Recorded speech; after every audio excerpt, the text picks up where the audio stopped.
देव के मंदिर में नहीं जा सकते।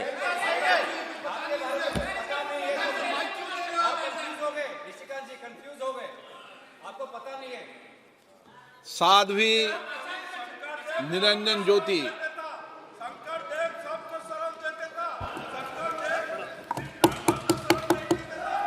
धन्यवाद अध्यक्ष जी, आपने मुझे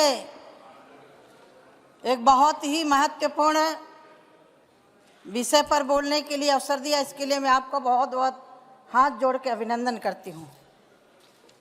आदरणीय सत्यपाल जी, जो श्री राम जन्मभूमि के ऊपर भव्य मंदिर बना है, उसके प्रस्ताव में मैं समर्थन में खड़ी हुई हूँ।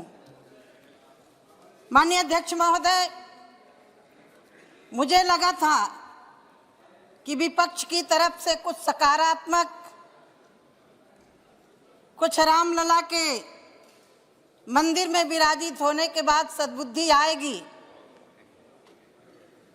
लेकिन अध्यक्ष जी महोदय, उस राम जन्मभूमि आंदोलन से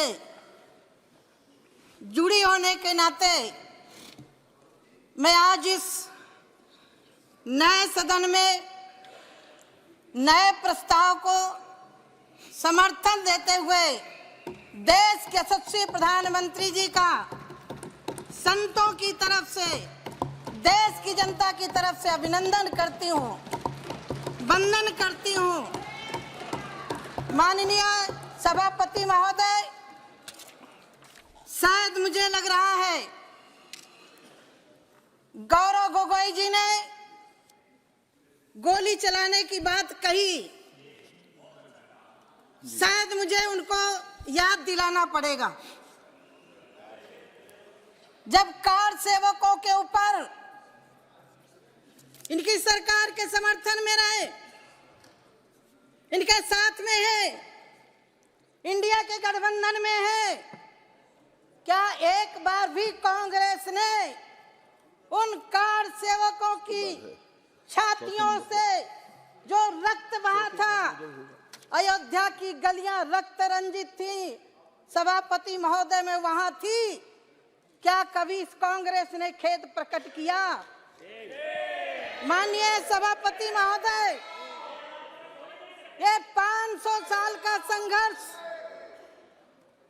यद्यपि बाहर के व्यक्ति का नाम नहीं लिया जा सकता, लेकिन आज जब मैं इस प्रस्ताव पर बोलने के लिए खड़ी हुई हूं, आज मैं श्रद्धेय स्वर्गीय अशोक सिंघल जी का स्मरण करना चाहती हूं।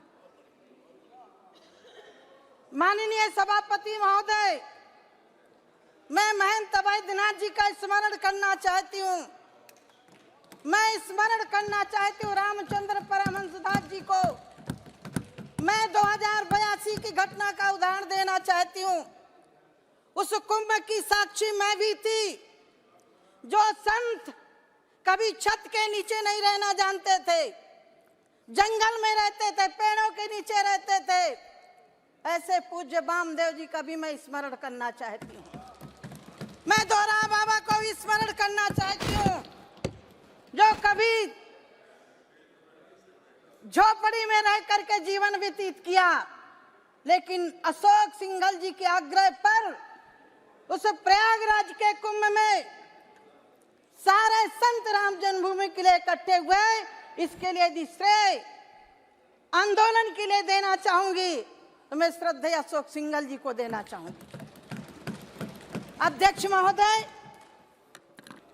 अभी बहुत चर्चा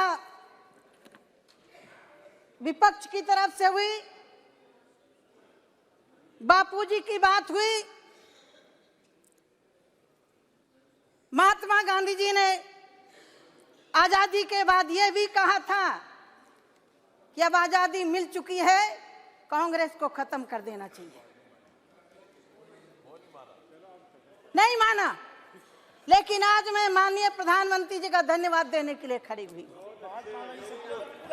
आज मैं माननीय प्रधानमंत्री जी का आभार व्यक्त करने के लिए खड़ी हुई हूं। रामराज की बात यदि सही मायने में किसी ने लागू किया है तो देश के यशस्वी प्रधानमंत्री जी ने लागू किया है। राम जब वनवास गए, उस वनवास के साथी कौन थे? क्या आपको याद नहीं था? आज याद आया? क्या जब राम जन्मभूमि के मंदिर का प्रस्ताव आया, धन्यवाद का प्रस्ताव आया, तब आपको वनवासी याद आए, आदिवासी याद आए, बिरसा मुंडा याद आए? आप चिंता मत करिएगा, मुझे बोलने का मौका दीजिएगा। आदिवासी टेरिटरी, आप तो बोलेंगे क्या है? आपके अस्तित्व में राम थे ही नहीं। ट्राइब्स जो है वो शहरों में भी हो सकते हैं। नासा के वैज्ञानिकों ने शोध किया कि राम सेतु है, उसको भी नकारा। ये टेरिटोरियल शब्द है। ये सभापति महोदय, ये वर्ग से संबंधित शब्द नहीं है। नहीं, मैं बुंदेलखंड ये वर्ग से संबंधित शब्द नहीं है, ये टेरिटरी से संबंधित शब्द है। नगरवासी, ग्रामवासी, वनवासी, इस प्रकार से। प्लीज, माननीय सभापति महोदय, वनों में भी है, गांवों में भी है। माननीय जो गांवों सभापति में उनका क्या महोदय, कहेंगे आप? वो भी आदिवासी हैं। जी जी, माननीय सभापति वो महोदय, वो बराबर है उनके। जी जी, मर्यादा पुरुषोत्तम भगवान राम, नो नो नो, इन्होंने कहा सबके राम है। बेटी मैं याद दिलाना चाहती हूँ, इनको याद दिलाना चाहती हूँ, जब राम का वनवास हुआ उस समय सबसे पहले किसने साथ दिया? भाई ट्राइबल रांची में नहीं रहते क्या? रांची में रहते कि नहीं रहते? तो उनको क्या कहेंगे आप? तो सुनिए, तो सब जगह हैं वो, और वनों के अंदर और भी लोग रहते हैं। ये क्षेत्र का शब्द है, ये वर्ग सूचक शब्द नहीं है। प्लीज। माननीय अध्यक्ष महोदय, माननीय अध्यक्ष महोदय, मैं इनकी तरह पढ़ी लिखी नहीं हूँ। नहीं, माननीय अध्यक्ष महोदय, आजादी के बाद से राम के सखा को सम्मान मिलना चाहिए था कि नहीं मिलना चाहिए था? संत की कोई जाति नहीं होती अध्यक्ष महोदय, लेकिन ये शरीर भी किसी परिवार में पैदा हुआ है, और मुझे गर्व है उस निषाद समाज में पैदा हुई हूँ जिसको मर्यादा पुरुषोत्तम भगवान राम ने कहा था, तुम मम सखा भरत सम भ्राता, सदा रहो पुर आवत जाता। मैं उस कुल में पैदा हुई हूँ। क्या इनको श्रृंगेरपुर नहीं दिखाई पड़ा? राम के सखा का स्थान नहीं दिखाई पड़ा? क्या इनको सबरी का स्थान नहीं दिखाई पड़ा? क्या इनको गिरिराज का स्थान नहीं दिखाई पड़ा? क्या इनको हनुमान का स्थान नहीं दिखाई पड़ा? मैं अभिनंदन करना चाहती हूँ इस भरी सभा में, पहले प्रधानमंत्री हैं, देश के यशस्वी प्रधानमंत्री, जिनका 56 इंच का सीना है, निषाद के नाम से टिकट जारी किया। इनका 56 इंच का सीना है, जिन्होंने सबरी के नाम का टिकट, डाक टिकट जारी किया, गिरिराज जटायु के नाम का टिकट जारी किया, राम मंदिर के नाम का टिकट जारी किया। गोगोई जी गुरबाणी का उदाहरण दे रहे थे तो मुझे भी याद आ गया, गुण गोविंद गायो नहीं जन्म आकारत की। याद करना चाहिए। यानी गुरु इन संत सिखों के आस्था के केंद्र बिंदु को पाकिस्तान में कैद यदि रास्ता किसी ने दिया तो देश के यशस्वी प्रधानमंत्री जी ने दिया। याद रखना चाहिए। माननीय सभापति महोदय, मेरा सौभाग्य है माननीय अशोक संगल जी के नेतृत्व में मैं उस आंदोलन की भागीदारी भी रही, और मैं सौभाग्यशाली हूं जिस राम जन्मभूमि का ट्रस्ट देश के यशस्वी प्रधानमंत्री जी ने बनाया, वो मेरे गुरुदेव युग पुरुष स्वामी परमानंद जी महाराज उसके ट्रस्टी भी हैं। मेरी गुरबान साध्वी रीतमरा जी, मुझे याद है अध्यक्ष महोदय, मुझे बताने में मुझे लग रहा है वो बात जरूरी है। राम जन्मभूमि आंदोलन के समय 2003 के पहले इंदौर में गिरफ्तार किया गया था। दिग्विजय सिंह की सरकार के समय अध्यक्ष महोदय मैं पूछना चाहती हूं किसी महिला को गिरफ्तार करना है तो दिन में गिरफ्तार किया जाता है, किसी महिला को गिरफ्तार किया जाता है तो महिला कांस्टेबल होनी चाहिए। माननीय अध्यक्ष महोदय, रात्रि के 2:30 बजे दिग्विजय सिंह की सरकार ने दोष क्या था, हम राम जन्मभूमि आंदोलन के लिए साध्वी रितंबरा और हम लोग लगे थे, बस दोष ये था। माननीय अध्यक्ष महोदय, मुझे टोकिया गया नहीं, रात्रि 2:30 बजे गिरफ्तार किया गया 250 गाड़ियों के साथ, लगा कि हमें सुरक्षित जगह ले जाएंगे। लेकिन अध्यक्ष महोदय, वो 250 गाड़ियां इंदौर के इर्द गिर्द घूमती रही, एक गाड़ी में अकेले लेकर के गुना की चौकी में जाकर के FIR लिखवाया। अध्यक्ष महोदय, वो क्षण में याद करती हूं तो मुझे लग रहा है कि इनको राम की बात करने का अधिकार नहीं है, नहीं अधिकार। अध्यक्ष महोदय, मैं उसकी भी साक्षी हूं, कपड़ा बदल करके, कपड़ा चेंज करके हम अयोध्या से गए थे, कार सेवकों की छातियों को गोलियों से भूना गया था, तब ये लोग कहां थे? मैं पूछना चाहती हूं, कहां थे ये लोग? अध्यक्ष महोदय, कोठारी बंधु की बहन से भी मैं मिली, मुझे पश्चिम बंगाल जाने का अवसर मिला। उन्होंने कहा, दीदी अब अभी हमारे भाइयों की आत्मा को शांति नहीं मिली। माननीय अध्यक्ष सभापति महोदय, जब देश के यशस्वी प्रधानमंत्री जी हाथ में भगवान का मुकुट लेकर के राम मंदिर में प्रवेश कर रहे थे, उस समय उन कोठारी बंधुओं को श्रद्धांजलि सर्वोच्च अर्थ में अर्पित। माननीय अध्यक्ष सभापति महोदय, बोलने के लिए मेरे पास बहुत कुछ है। माननीय सभापति महोदय,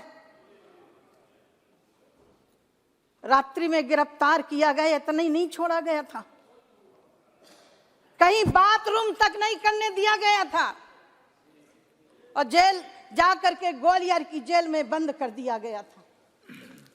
अध्यक्ष महोदय, हम किसी से बात नहीं कर सकते थे और शायद माननीय राजनाथ सिंह जी को याद होगा एक घटना, वो घटना मेरे दिल में कौंध गई जब बुंदेलखंड के विधायक बादशाह सिंह जी को मुलायम सिंह की सरकार के समय उठा करके काउंटर करने के लिए ले जाया गया था।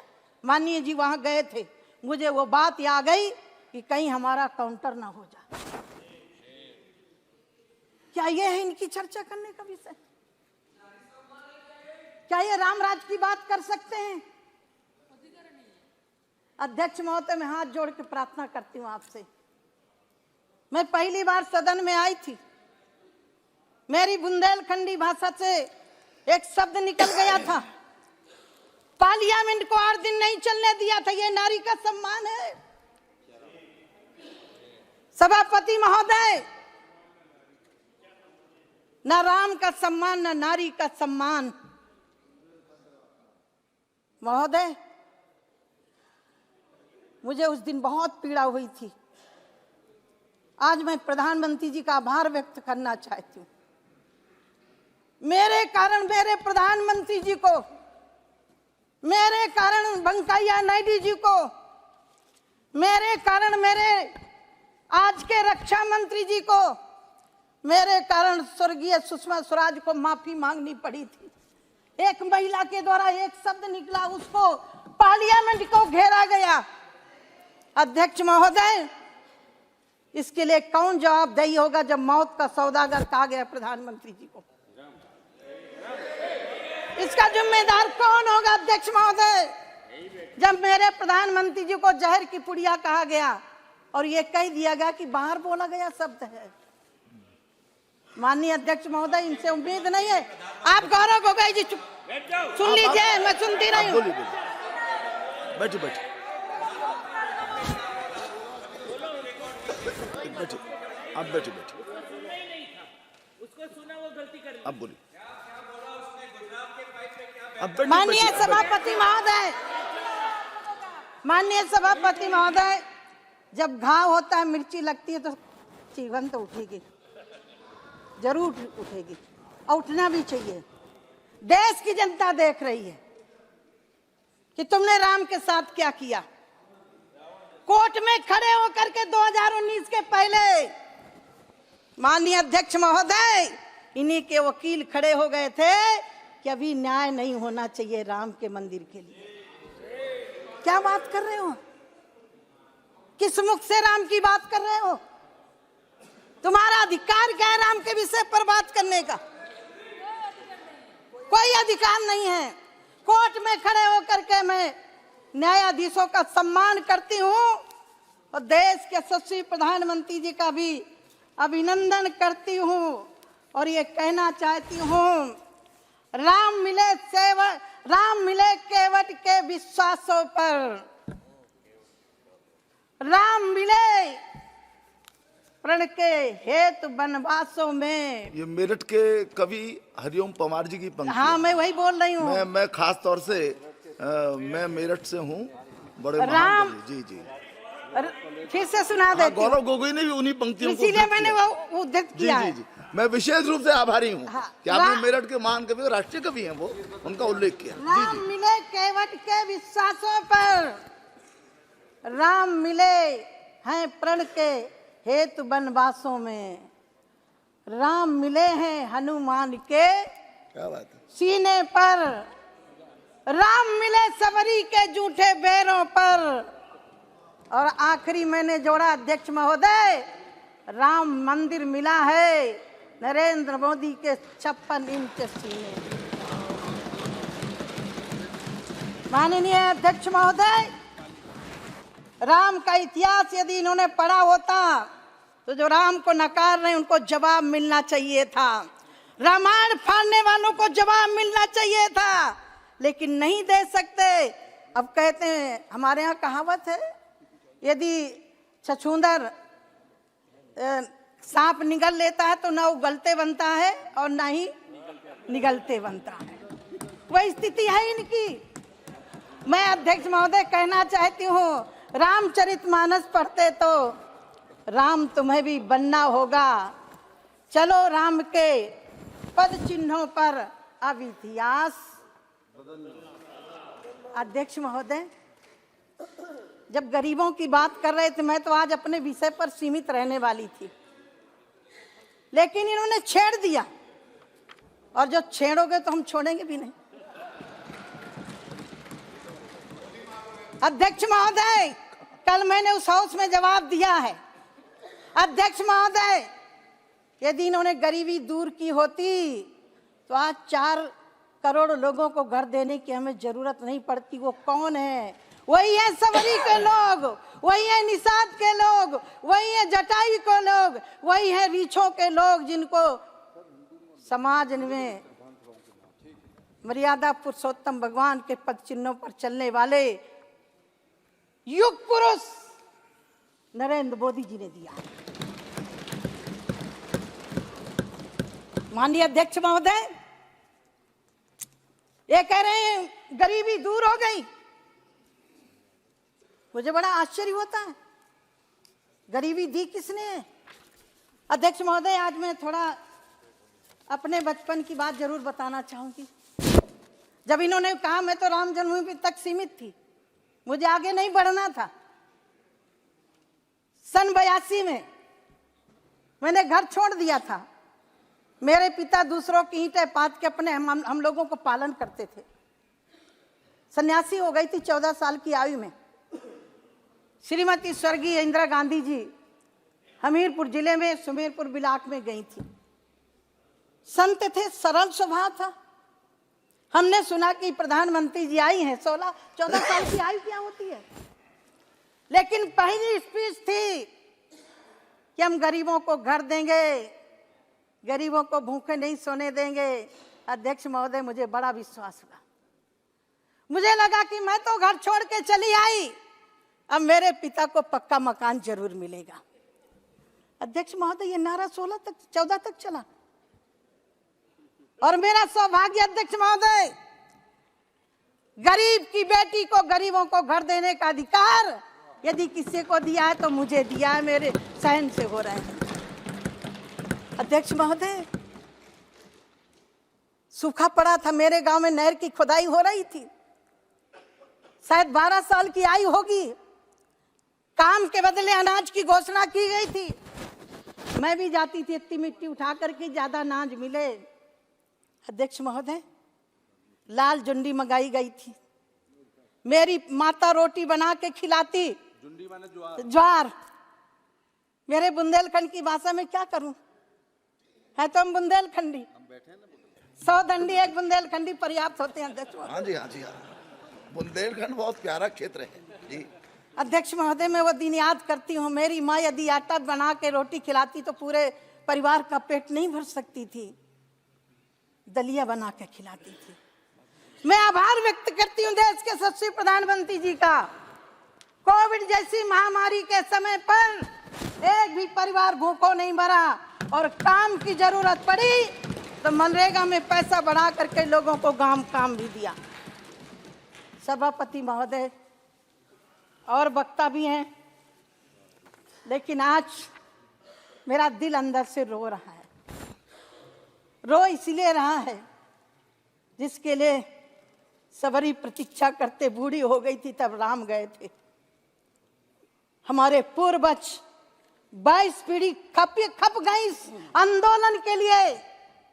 मैं उस दिन रो रही थी अयोध्या में, जब प्रभु राम भव्य मंदिर में प्रतिष्ठित हो रहे थे, भगवान के उस विग्रह को देख करके, और देश के यशस्वी प्रधानमंत्री जी के कर कमलों मैं रो रही थी। अध्यक्ष महोदय, मेरा सौभाग्य है कि मैं आंदोलन की भी भागीदारी रही, और एक शंकराचार्य जी का श्लोक है, यद्यपि उन्होंने कहा कि बहुत ग्रंथ हैं, रुचि नाम वैचित्र्याद द्रज कुटनाना पतिजुषाम प्रणामे पोगम्यस्तमसि पैसाम मरणयो।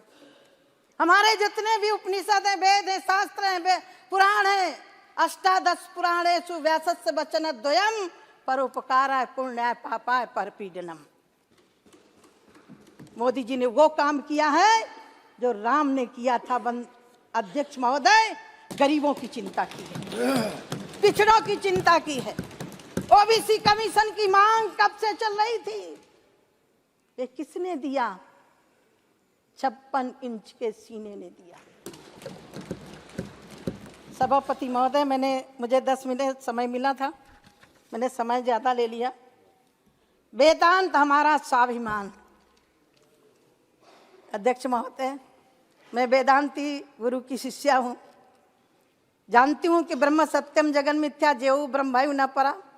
शंकराचार्य की परंपरा को जानती हूँ, जहाँ उनकी दृष्टि में ब्रह्म सत्य है, जगत मिथ्या है।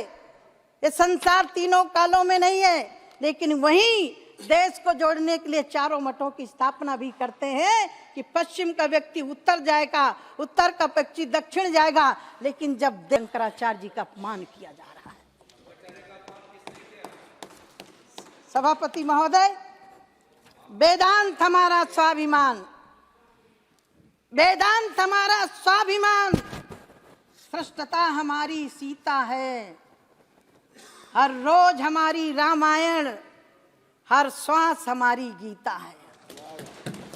सभापति महोदय, जब तक होती शांति हृदय में, इसको बहुत गंभीरता से सुनिए। सभापति महोदय, आपके माध्यम से मैं देश को अवगत कराना चाहती हूँ। इनकी सरकार के समय मेरे सैनिकों के सर कत्ल करके पाकिस्तान ले गया था, लेकिन मेरे प्रधानमंत्री जी के सीने में 56 इंच के सीने ने घर में घुस करके मारा। जब तक होती है शांति हृदय में, तब तक होते हैं केवल भारत के। जब प्रलय युद्ध छिड़ जाता है, तब हो जाते हैं महाभारत। इसीलिए मैं सभापति महोदय, आपके माध्यम से ऐसे प्रधानमंत्री जी को हम करते हैं अभिनंदन। ऐसे प्रधानमंत्री जी को हम करते हैं वंदन। और सभी साधु संतों की तरफ से मैं बारंबार करती हूँ अभिनंदन। जय श्री राम।